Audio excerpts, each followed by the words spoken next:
ఎంత అవుద్ది? 700 కోట్లు. 700 కోట్లు. వీళ్ళ పరిపాలన వీళ్ళు పాడు కాదు. బీపీ లేస్తుంది, తిట్టలేక ఈ మాట అంటున్నా. ఆడాళ్ళు అన్నట్టుగా అనాల్సి వస్తుంది. నాకు అంత కోపం వస్తుంది బస్ స్టాండ్ లో చూస్తుంటే. ఎందుకంటే అసలు నేనైతే సంవత్సరంలో మొత్తం రూపమే మారుతా. తెలివి ఉండాలి కదా, తెలివి ఉండాలి, పట్టుదల ఉండాలి, దీక్ష ఉండాలి. ఇంత అన్యాయంగా ఉన్నాయి. సరే, అయినా మీరు ఈ మహిళలందరికీ శుభాకాంక్షలు తెలియజేస్తూ ఖచ్చితంగా ఈ మనం కొత్త దీని స్వరూపం మార్చుకునే వరకు కూడా పోరాటం చేద్దాం, సాధించుకుందాం. మీరందరూ నా పైన, అందులో ఆర్టీసీ సోదరులు ఎంతో ప్రేమతో ఉంటారు. నాకు అనుబంధం. మీ అందరికీ మీ సమస్యల పరిష్కారం కోసం ఫైట్ చేస్తున్నాను. అలాగే మన ప్రాంత అభివృద్ధి కోసం కూడా ఫైట్ చేస్తూ మీ అందరికి శుభాకాంక్షలతో సెలవు తీసుకుంటున్నాను. సో ఆ విధంగా బస్సులు కూడా శుభ్రంగా ఉండాలి. ప్రయాణం చేసే వాళ్ళకి ఎట్టబట్ట వాళ్ళు ఎక్కుతున్నారు అని చెప్పి దాని జోలికి వెళ్లకుండా ఉండటం అనేది ధర్మం కాదు.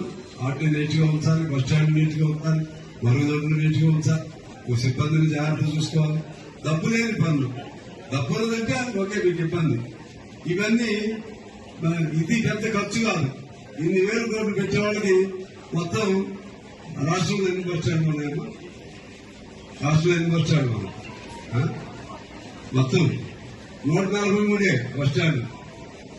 5 కోట్లు వేసుకో, ఎంత అవుద్ది? 700 కోట్లు. 700 కోట్లు. వీళ్ళ పరిపాలన ఇల్లు పాడుగా నీకు చేస్తుంది. పెట్టలేక ఈ మాట అంటున్నా. ఆడాలన్నట్టు అలా వస్తుంది. నాకు అంత కోపం వస్తుంది బస్ స్టాండ్ లో చూస్తుంటే. ఎందుకంటే అసలు నేనైతే సంవత్సరంలో మొత్తం రూపాయి మారుతా. తెలివి ఉండాలి కదా, తెలివి ఉండాలి, పట్టుదల ఉండాలి, దీక్ష ఉండాలి. ఇంత అన్యాయంగా ఉన్నాయి. సరే, అయినా మీరు ఈ మహిళలందరికీ శుభాకాంక్షలు తెలియజేస్తూ ఖచ్చితంగా ఈ మనం కొత్త దీని స్వరూపం మార్చుకునే వరకు కూడా పోరాటం చేద్దాం, సాధించుకుందాం. మీరందరూ నా పైన, అందులో ఆర్టీసీ సోదరులు ఎంతో ప్రేమతో ఉంటారు. నాకు అనుబంధం. మీ అందరికీ మీ సమస్యల పరిష్కారం కోసం ఫైట్ చేస్తున్నాను.